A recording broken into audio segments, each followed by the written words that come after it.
യേശു കർത്താവിൻ്റെ അടുക്ക് ഈ ലോകത്തിലെ ഏറ്റവും സ്റ്റാൻഡേർഡുള്ള മനുഷ്യൻ അദ്ദേഹത്തിൻ്റെക്ക് ചുങ്കക്കാരും പാവികളും വന്നു. കർത്താവ് അവരെ സ്വീകരിച്ച യുവന്മാരെ ഉപദേശിച്ച് നന്നാക്കിയേക്കാമെന്നല്ല വിചാരിച്ചത്.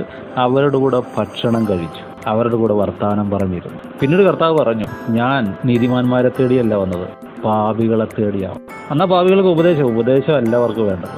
അവർ ഈ പാപത്തിൻ്റെ പുറകെ പോകുന്നത് അവരുടെ ആത്മാവിലൊരു ദാഹമുള്ളതുകൊണ്ട് അത് പൂർത്തീകരിക്കാനാണ് ഈ ഓടി നടക്കുന്നത്. ക്രിസ്തുവിൻ്റെ സ്വരം കേട്ടാൽ അവരുടെ ദാഹം മാറും, അവരുടെ വിശപ്പ് മാറും. അപ്പോൾ നമുക്ക് ബൈബിളിലില്ല ഇണയില്ല പിണ കൂടരുതെന്ന്. എന്നാലും പാപികളൊക്കെ ആയിട്ട് മിങ്കിൾ ചെയ്തല്ലോ. അവരെന്നെ ഒരു പാർട്ടിക്ക് വിളിച്ചു, ഒരു ബാറിൽ പോകാൻ വിളിച്ചു. അവരെല്ലാവരും കൂടെ കൂട്ടം കൂടുമ്പോൾ എന്നെ വിളിച്ചു പോകണ്ട.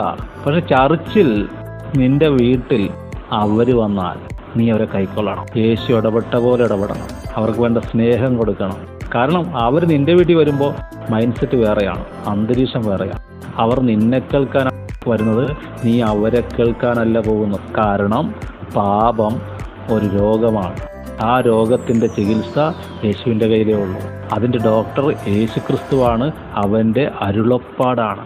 പാപികൾക്ക് വേണ്ടിയാണ് യേശു കർത്താവ് വന്നത്, പാപികൾക്ക് വേണ്ടിയാണ് അവൻ മരിച്ചത്. ഇന്ന് നമ്മൾ ഉപദേശിക്കുന്നവർ നീതിമാന്മാരായിരിക്കുന്നത് അവൻ രക്ഷിച്ചത് കൊണ്ട് മാത്രമാണ്.